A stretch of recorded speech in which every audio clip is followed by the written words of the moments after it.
Buonasera e benvenuti a questa edizione di TG Sicilia, i titoli del nostro telegiornale.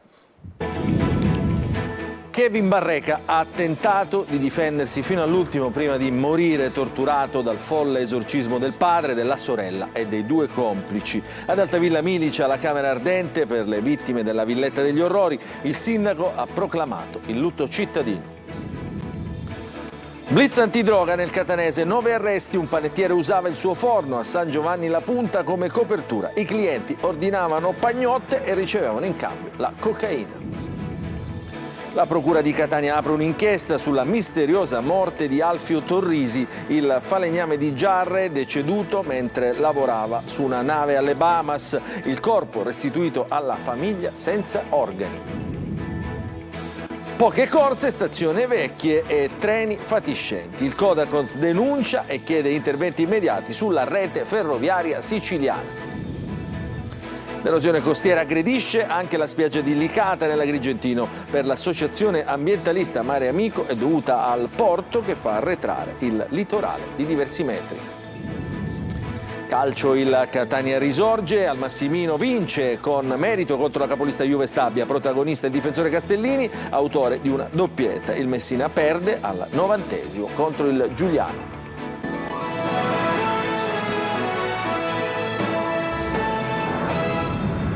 Ancora ben trovati a questa edizione di TG Sicilia. Ad Altavilla Milice, nel palermitano, silenzio e lacrime alla Camera Ardente per Kevin ed Emanuel. L'arcivescovo Lorefice dice: dobbiamo pregare per loro. Kevin, il sedicenne, si è difeso e ha provato a sopravvivere. Marco Gulla. C'è chi porta dei fiori, chi palloncini bianchi, chi piange, chi arrabbia per tutto quello che è successo. In lontananza una donna dice al marito: perché Antonella non mi parlava di questi problemi? Li avremmo risolti. Altavilla Milice continua a piangere per la strage della Villetta. L'ultimo saluto a Kevin e Emanuele viene dato in questo plesso comunale del paese in provincia di Palermo. La mamma di Antonella Salamone guarda fisso le due bare dove giacciono i suoi nipoti. Il dolore non passa, non può passare. Speriamo. Le ferite resteranno, non potremo dimenticare tutto questo orrore, ma dobbiamo guardare avanti e dobbiamo ritornare a vivere. La sorella di Kevin e Emanuele poteva salvarli, nonostante la madre le avesse detto di chiamare i carabinieri. Lei non lo ha fatto, ha partecipato al folle rito, ha aiutato la coppia e il padre nelle torture e negli omicidi, poi si è addormentata. Kevin, il fratello più grande, ha lottato per vivere, ha anche dato un morso alla donna della coppia e ha tirato un quadro addosso al marito, poi però è crollato dinanzi alle torture. Ad Altavilla oggi anche l'arcivescovo Lorefice. Un po' forse siamo tutti malati. Io vorrei dire, dal punto di vista sociale, dobbiamo ripensare il nostro modo di stare nella città umana, dovremmo ripensarla nel segno di una prossimità, siamo troppo distratti, ma anche come anche realtà religiose. Manuel, il piccolo di 5 anni, è stato legato al letto, torturato, percosso, gli hanno fatto bere caffè amaro e bruciato con i ferri da camino. Questa signora che parla è la mamma di una compagna di asilo del bimbo ucciso. Non riesco, ce l'ho sempre in mente, è impossibile tutto quello che è stato fatto. Non si può, neanche agli animali veramente. Un pregiudicato di 50 anni sarebbe stato ridotto in fin di vita con calci e pugni sabato notte a Marsala. L'aggressione è avvenuta in Via della Gioventù, nei pressi dello stadio municipale. La vittima, che ha modesti precedenti penali, avrebbe subito lesioni molto gravi. Cambiamo argomento, parliamo di cronaca e ci spostiamo nel catanese. Chiedevano pagnotte e invece arrivava la cocaina. 9 arresti a San Giovanni La Punta, manette anche un panettiere pusher che utilizzava il suo forno come base logistica per l'attività illecita. Tonino De Mana. Mi dia mezza pagnotta, ordinavano pane ma Era cocaina e girava di paese in paese, coprendo gran parte dell'Interland di Catania. Ordinazioni esplicite ma anche messaggi criptati che alimentavano i canali di approvvigionamento della droga. 100 carabinieri impegnati e 9 arresti sono i numeri dell'operazione Non Solo Pane, coordinata dalla Procura di Catania e condotta dai militari della compagnia di Gravina. Per 8 indagati il GIP ha disposto la custodia in carcere e per 1 gli arresti domiciliari. Tutti sono accusati a vario titolo di spaccio di sostanze stupefacenti. L'indagine ha consentito di individuare una fiorente attività di smercio al dettaglio di cocaina realizzata dagli indagati sia autonomamente che in concorso tra loro, come ribadisce il comandante della compagnia di Gravina, Riccardo Capodivento. Era uno spaccio di tipo itinerante. Approfittavano proprio del contatto che avevano telefonico con i clienti che li contattavano per chiedere di volta in volta la dose necessaria per darsi un appuntamento in un luogo conosciuto. Un forno come base logistica? Sì, il forno appunto è stata riconosciuta come base logistica nonché come attività di copertura di quella che era l'illecita attività di spaccio del titolare dell'esercizio commerciale. Nel corso dell'operazione sono stati sequestrati, oltre alla cocaina, tutti gli strumenti necessari al confezionamento e gli immancabili bilancini di precisione. La Procura di Catania ha chiesto in appello la conferma della condanna all'ergastolo di Alessandro Aleruzzo, figlio dello storico capomafia di Paternò, Giuseppe, per l'omicidio della sorella Nunziatina, assassinata con 2 colpi di pistola nel 1995. La donna sarebbe stata uccisa perché tradiva il marito con esponenti del suo clan e con uno del clan rivale. Adesso ci occupiamo del mistero della morte di Alfio Torrisi alle Bahamas. Aperta un'inchiesta dalla Procura di Catania, il corpo del falegname è stato restituito ai familiari privo di organi. Desiree Ferlito. Aperto un'inchiesta dalla Procura di Catania per la misteriosa morte di Alfio Torrisi. Il 54enne era a bordo della nave da crociera Carnival, dove era stato assunto come falegname per sistemare la pavimentazione in legno dell'ultimo piano della nave. L'uomo viene stroncato da un malore quando la nave è ormeggiata a Freeport, alle Bahamas. Ancora da accertare se a causare la morte siano state le condizioni di lavoro disumane a cui l'uomo era sottoposto e se i soccorsi siano stati tempestivi ed adeguati. 4 giorni dopo il malore Torrisi muore e lì iniziano i misteri. Il suo corpo arriva in Italia svuotato, con segature e fogli di giornale a posto degli organi. Ci siamo messi in contatto col console italiano a Nassau e dal console abbiamo appreso che gli organi sarebbero stati buttati via, questa è stata l'espressione utilizzata dal console, da personale a società di onoranze funebri. La famiglia Torrisi però ora chiede all'ospedale competente delle Bahamas di riavere indietro i vetrini delle analisi fatte per capire almeno la causa del decesso, ma ancora nessuna risposta. Trascorsi una ventina di giorni senza che si abbia avuto alcuna risposta dalle Bahamas, la Procura ha fatto una rogatoria internazionale e quindi siamo in attesa di ricevere una risposta. Non esiste alcun giallo in relazione alla mancata presenza degli organi all'interno della salma del povero signor Torrisi, precisano con una nota gli avvocati della Tecniteac, la ditta che ha assunto il falegname per questo lavoro. Il prelievo in blocco degli organi, continuano gli avvocati, è una prassi delle Bahamas meglio nota come le Tulle Mass. Una vicenda oscura dai contorni tutti da chiarire. La famiglia di Alfio Torrisi rimane in attesa di sapere cosa sia successo al marito, al padre che non è più tornato a casa senza neanche un perché. Bassa velocità, pochi treni e stazioni vecchie e sporche. La rete è fatiscente, continui ritardi e cancellazioni improvvise. E questa è la situazione delle ferrovie siciliane denunciata dal Codacons, che adesso chiede interventi immediati. Ci racconta tutto Mario Viola. La rete ferroviaria siciliana è del tutto inadeguata, lo sostengono pendolari e consumatori che denunciano disagi non più sopportabili. Per i pendolari spesso non è disponibile neanche un treno ogni ora per andare da un capoluogo a un altro e la situazione è particolarmente difficile per chi viaggia dopo le 18.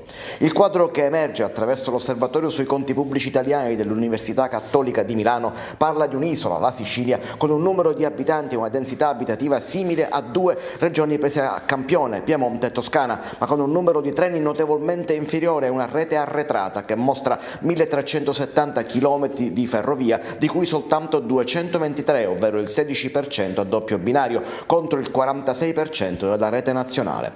La conseguenza è una velocità effettiva per le tratte ferroviarie tra i capoluoghi di provincia siciliani di 26-28 km orari, a seconda dell'orario di partenza, quasi il 40% in meno della velocità effettiva di Piemonte e Toscana. E a questo si devono aggiungere ritardi frequenti e cancellazioni improvvise.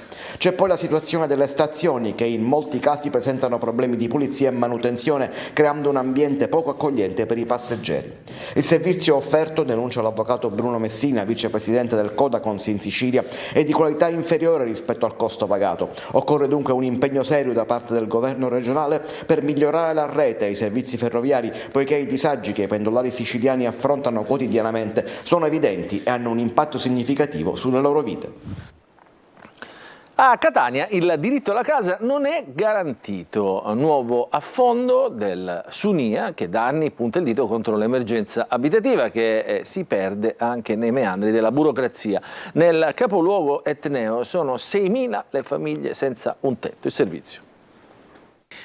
Il diritto alla casa a Catania purtroppo non è garantito. Non usa giri di parole Agata Palazzolo, segretario cittadino del Sunia CGIL, che denuncia un'emergenza abitativa che a Catania si aggrava di anno in anno. Ad oggi sono 6.000 le famiglie senza un tetto, in molti denunciano di aspettare anche 15 anni con graduatorie ed assegnazione che scorrono lentamente o non scorrono proprio.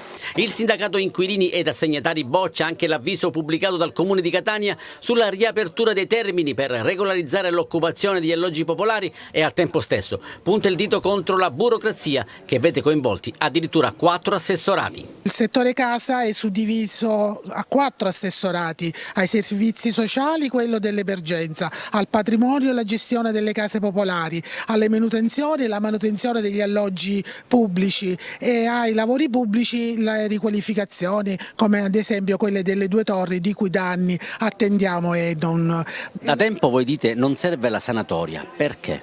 La sanatoria dà la possibilità soltanto alle famiglie che hanno occupato l'alloggio popolare nel 2017 a regolarizzare, ma non dà risposta alle tantissime famiglie che, come dicevo prima, sono invece in attesa da anni di aver assegnato un alloggio. Intanto il Comune di Catania annuncia la riapertura dei termini per la regolarizzazione del rapporto locativo per occupazioni senza titolo. Il termine ultimo per la presentazione delle domande è il 2 aprile 2024. Restiamo a Catania perché saranno installate 197 telecamere collegate con la polizia che sorveglieranno H24 la zona industriale per aumentare la sicurezza di quell'area. Prevista anche la sistemazione di 13 strade interne, un cronoprogramma di ulteriori interventi di riqualificazione prenderà il via nei prossimi giorni, inserito in un progetto regionale. L'annuncio è del Comune di Catania, appunto è venuto poche ore fa. E adesso ci occupiamo di erosione costiera che aggredisce anche la spiaggia di Licata nell'Agrigentino. Per l'associazione ambientalista Mare Amico tutto questo è dovuto al porto che fa arretrare il litorale di diversi metri. Ci spiega tutto Davide Sarto. Il mare Mediterraneo minaccia e aggredisce anche la spiaggia di Fondachello Playa a Licata, così come già accaduto ad Eraclea Minoa, Zingarello tra Palma di Montechiaro e Agrigento, il caos a Porto Empedocle e San Leone ad Agrigento. Il vento ed il mare agitato nel sud-ovest della Sicilia hanno eroso ampia parte dell'arenile licatese fino alle fondamenta dello stabilimento balneare. Sono state già distrutte parecchie abitazioni e altre rischiano di cedere in mare se non si interviene in tempo per contenere e frenare l'erosione. Anche la strada, distante pochi metri dalla spiaggia, è a serio rischio di crollo. L'associazione ambientalista Mare Amico di Agrigento, che ha documentato quanto accade, chiede un intervento immediato, radicale e risolutivo da parte della Regione siciliana. Secondo il responsabile Claudio Lombardo, la causa scatenante è probabilmente il porto di Licata, che in questi ultimi anni sta facendo arretrare la costa sotto flutto di diversi metri.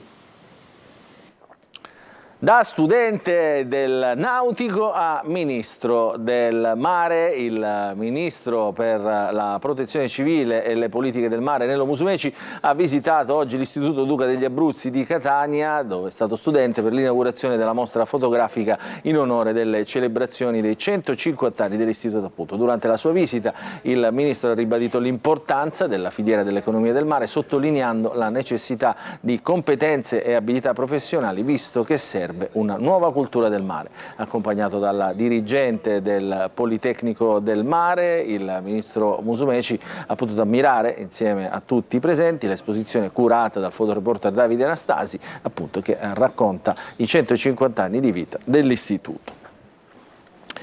Nuova avventura in solitaria del velista siciliano Andrea Barbera, a 65 km su una tavola, si chiama SUP questa tavola, lungo il fiume Platani, per realizzare un docufilm che sarà diffuso nelle scuole. Servizio.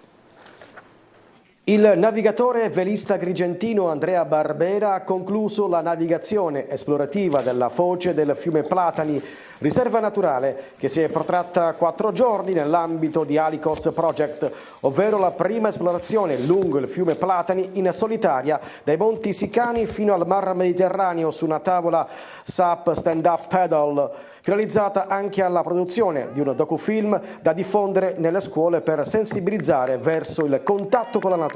La navigazione non è stata facile, per 5 giorni ho dovuto remare con le mie braccia per percorrere 60 km, a volte il fiume si restringeva tanto da non poterci passare neanche con la mia tavola, a volte c'erano degli alberi caduti, insomma non è stato facile raggiungere l'obiettivo, però alla fine ce l'abbiamo fatta. Il progetto ha anche una valenza scientifica, infatti in collaborazione con ARPA Sicilia e Mare Vivo Sicilia sarà effettuato uno studio scientifico dettagliato attraverso dei campionamenti lungo il fiume. Adesso ci fermiamo per una piccola pausa, ritorneremo subito dopo per parlare di calcio, rivivremo le immagini della vittoria del Catania.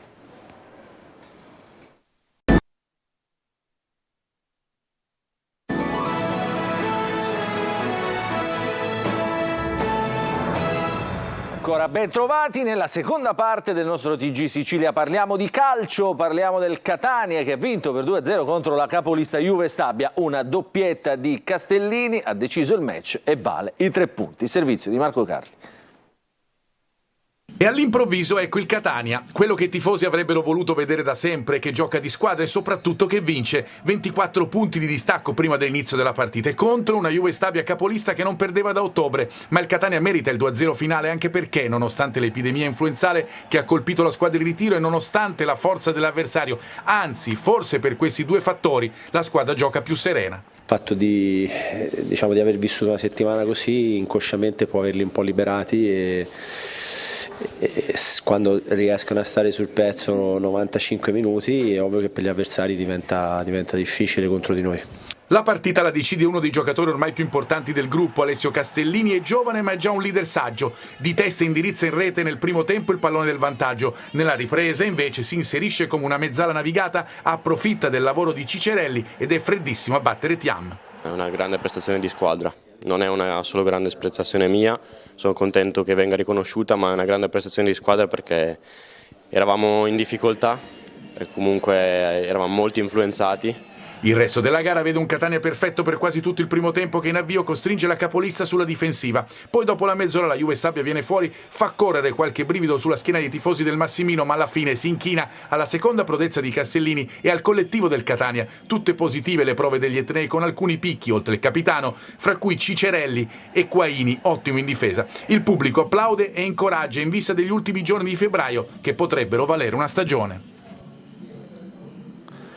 Male il Messina che perde al 90° Salvemini, l'attaccante del Giuliano interrompe una striscia consecutiva di risultati utili per la squadra giallorossa perolitana di 6 partite consecutive. Il servizio è di Sergio Colosi. A Giugliano il veleno in coda. L'ex Francesco Salvemini al minuto 90 sfrutta l'episodio da calcio d'angolo e rende amaro il ritorno in Sicilia del Messina, che non perdeva fuori casa dal 19 novembre, 2-0 a Foggia. Si ferma così la serie di 5 vittorie e un pareggio. Per il momento l'attacco alla zona playoff è respinto, in primis dallo stesso Giugliano, che dopo aver rischiato tanto nel primo tempo, gioca meglio la ripresa ma viene premiato oltre i suoi meriti per una prodezza individuale su quei titoli di coda che nelle ultime 2 gare l'avevano penalizzato a Taranto e avevano regalato altri 3 punti contro la Virtus Francavilla. Il Messina parte forte e sfiora il vantaggio in un paio di situazioni con Plescia, Mausso e Zunno. Soprattutto lamenta la mancata concessione di un calcio di rigore per un tocco di braccio di Carnielutti su cross di Zunno. Primo tempo giallorosso in linea con le prestazioni degli ultimi 2 mesi. Nella ripresa però la gara diventa noiosa. Il Messina si abbassa troppo e lo fa ancora di più dopo un triplo cambio di Modica, che sostituisce gli esperti Rosafio, Firenze e Plescia con gli under Frisenna, Luciani e Cavallo. Mi rimane una grande amarezza perché la squadra gioca, la squadra produce, al di là che poi magari nel secondo tempo ci siamo abbassati troppo e abbiamo prestato i fianchi al Giugliano, però nel complesso io non posso dire niente se non quelli che questa volta che è entrato non mi è piaciuto da parte dei miei giocatori. Fumagalli, dopo un tempo di riposo, mette la sua firma sulle conclusioni di Salvemini e Romano, ma nel 10° calcio d'angolo dei Campani è superato dallo stesso Salvemini, bravo e rapido a recuperare il pallone e a calciarlo con un sinistro vincente. Troppo tardi per organizzare una reazione. Il Messina è stanco, accusa il colpo e per riscattarsi dovrà attendere una settimana. Questa era l'ultima notizia, il nostro telegiornale finisce qui, vi ringraziamo per averci seguito e vi auguriamo un buon proseguimento di serata.